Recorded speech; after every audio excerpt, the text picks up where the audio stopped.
Hello everyone and welcome back to another Figurehead Reviews video, and today we are taking a look at the Marvel Legends fan channel exclusive Hydra 2-pack featuring Hydra Supreme and Arnim Zola. This Hydra Supreme figure is essentially the Hydra Captain America from the Secret Empire storyline, which actually I liked it. I didn't think it was bad.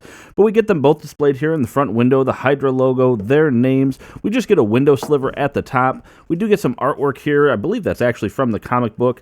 However, I don't remember Zola playing a huge part in that comic, but anyway, there he is. Then in the back we do get some, it's a product shot, but I don't know, it feels like it's got a little bit of a comic book feel to it, the way it's on there. I don't know, maybe that's just me. And then we do have the read-up at the top. A clandestine ally of Hydra, Supreme Leader Captain America reveals his true allegiances and joins forces with Arnim Zola to bring Hydra to a position of dominant world power. And down here at the bottom, you do have the UPC code. You can check with places like GameStop, Best Buy, and then online for this set. It's not available at like Walmart or Target. It is what they call a fan channel exclusive. But enough about that. Let's go ahead and get this open and take a look at these two figures. And here is the Hydra Supreme Captain America and Arnim Zola outside of their packaging. And, you know, I actually really didn't mind the Secret Empire story arc. I read that a little while ago, and I thought it was a pretty neat concept, similar to, like, Injustice, where Superman is ruling the world, but is doing so with his sort of moral compass. That's kind of what Captain America does in that story arc, where he is using Hydra as his sort of, his tool to get things done. But he's still doing it with sort of that moral compass of Captain America, just a little bit more taken to that next level. But I think that is a cool figure, and I think it's interesting that we got it. I am happy to get a Arnim Zola figure. I actually don't have the Build-A-Figure, so it is cool to get that. I will admit that I do prefer the Build-A-Figure design as far as that goes, because that has the more classic look, whereas this one has this the gold on the arms and legs. And it works. I'm still happy to get it because, again, I wanted a Zola figure, so I'll take it. But, you know, the Build-A-Figure still would have been preferable. But when standing straight up, both of these figures are coming in at about 6.5 inches tall, which makes them about 16.5 centimeters. So decently tall figures. They do come with some accessories. We get the shield for Captain America, and we get an alternate head, and then we get that remote control for Zola. So let's go ahead and take a look real quick at that remote and the shield, and then we'll get a better look at the alternate heads for Zola when we get a better look at the figures. So we do get two accessories with this set. We get Captain America's shield and Zola's remote. Looking first at the shield, I actually like the design. It is a classic triangle-shaped Captain America shield, and I love the colors there, the Hydra green and gold. I think it looks really good. One downside to having this kind of shield, though, is you do have to be very deliberate with the orientation that you put it on. So in order to make it look like I had it, facing upright, I had to have his arm up like this. If you were to bend his arm down, now it's at a wonky angle and it won't look right. So that is one downside to this type of shield. And you're going to want to be careful just with this type of peg. It is prone to breaking, so just be gentle. It does have the flip port like we've seen on some of the other shields, but we don't get a peg hole in his back, and we don't have any gripping hands for him to hold onto it. So I think that was just really the fact that they have this type of peg around, so of course they just reused it instead of remolding it.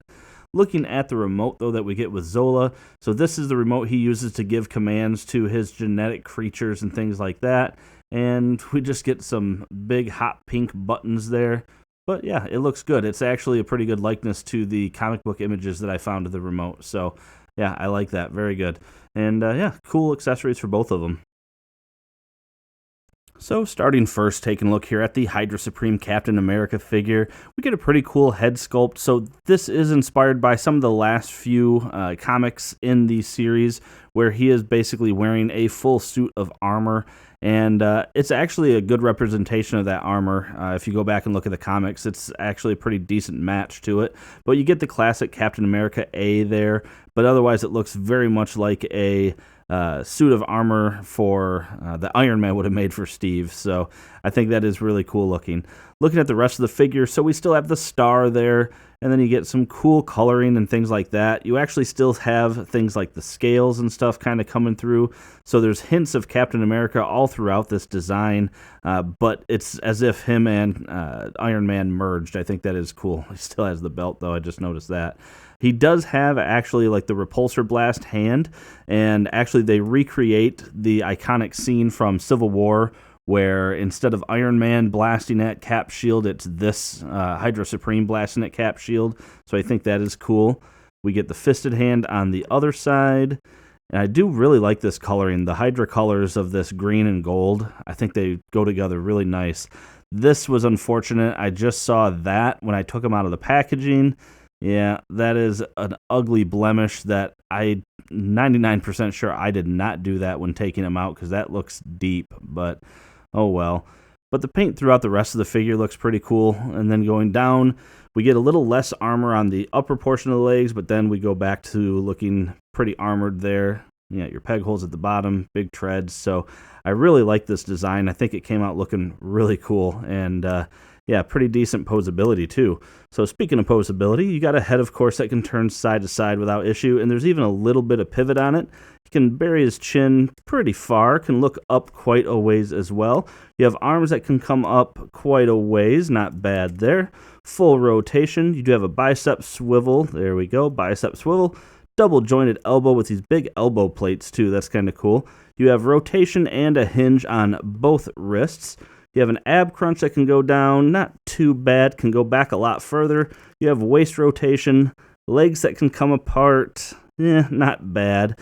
You can kick forward that far, back that far, upper thigh cut, double jointed knees, and looks like that's about the extent of it. And then you do have rotation and hinge and pivot there at the ankle. And I will say I'm going to have to run some hot water on it because out of the package, you can see that leg got a little bit warped, but we can fix that. And looking first at the head sculpt that comes with the Arnim Zola figure in the box, we just get this little eyeball sticking out, and there's not a whole lot of detail to this. It's pretty cool. I will say, though, to take this head off, it was a little tricky at first because I didn't want to bend this or this because they are a little bit softer material. So I found the best way to take the head off is actually turn it to the side. You'll see it kicks out there, and then just pry up on the bottom. And then that it does expose the neck hinge, and you can actually see some pretty cool detailing there too, some more robotics and such. But that allows us to get the other head sculpt and pop that on carefully because that also has a little antenna at the top that I don't want to warp. There we go. And then we get this head sculpt here, which if I'm not mistaken, this was the sculpt that came on the Build-A-Figure. And you do have a lot more rotation and hinge options with this one. So, yeah, I like this one. That's very cool looking. Looking at the rest of the figure, though, we can see that we get Zola here, which is, again, I believe the same one that came in the Build-A-Figure. So that is really cool. And then we just get kind of the cybernetic robotic design throughout the rest of the figure, which is very cool. I like that. It actually looks like, we got straps going through to the back piece, molded in there. I like that. The arms look, again, very robotic. I like the gold. I mean, it's not a bad color. I still just prefer the original colors. And we do get a gripping hand, and I didn't show this, but it does grip the remote without any issue, so you're good there.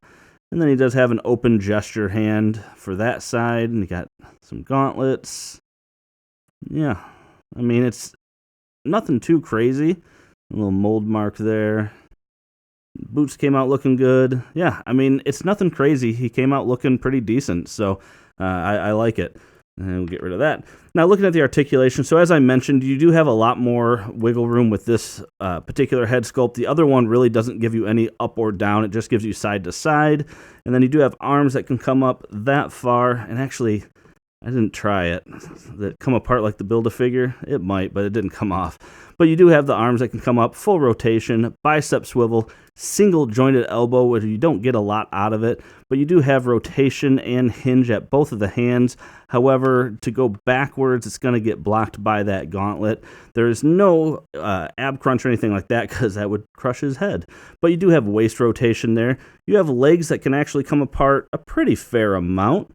Kick forward, oof, not much at all. Kick backwards, not much at all. Upper thigh cut. You do have double jointed knees, and then you do have a boot cut, and then hinge and ankle pivot. And that about does it for this review, everyone. And I'm going to skip the comparisons on here since I don't have an original Zola figure. There's really nothing there to compare him to. And I'm pretty sure that the Hydra Supreme is a new body sculpt, so I don't really have anyone to compare him with as well. And honestly, my channel analytics tell me that comparison is not the most popular part of the video, so I'm probably only going to do those when they really make sense. And, do like still side by side of waves and things like that. But let me know what you think. Do you really care to see comparisons all the time? Or really, are there certain cases where it makes more sense? Let me know. Aside from that, I do like these figures. I think they were really cool, and I'm glad that we got them. I think it's neat that Hasbro is reaching in and getting us some figures that represent specific storylines. So having that Hydra Supreme version of Cap, I think, is cool. And he's not gone. This evil Captain America still exists. I haven't been reading up on the latest comics, but pretty sure the last thing that happened in Secret Empire was him being jailed and then broken out of jail. So there is an evil Steve Rogers out there. I think they like to call him Steve-ul. But anyway, as I said, that is it for this review, everyone. Make sure to hit that like button if you like this review. Subscribe for more content just like this. And aside from that, thanks for watching my video, and have a great day.